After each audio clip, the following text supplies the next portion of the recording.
বাইতুল মামুর, ফেরেশতাদের কাবা, 7 আসমানের উপরে। এটা কত বড় শুনেন। বিশ্বনবী বলে বাইতুল মামুর ওই ফেরেশতাদের কাবার মধ্যে প্রতিদিন 70,000 ফেরেশতা ইবাদতের জন্য চান্স পায়। আর একবার ঢুকে যারা বের হয়ে যায়, কিয়ামতের আগে দ্বিতীয়বার আর তারা চান্স পাবেন। এরপরে সিদরাতুল মুনতাহা, সীমান্ত বৃক্ষ, যেটা আরো বড় একটা বড়ই গাছ আল্লাহ বানিয়েছে।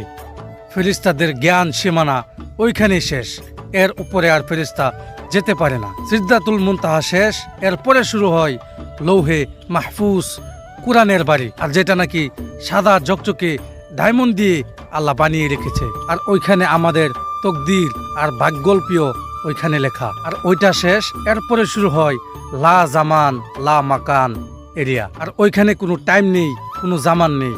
আর ওইখানেই রয়েছে আল্লাহ তাআলার কুরসি। আর ওইখানে আল্লাহ কুদরতি পা রাখেন। আল্লাহ বলে এই কুরসিটা এতক্ষণ যা বললাম এই সবার থেকেও এই কুরসিটা বড়, আল্লাহ সবচেয়ে বড়।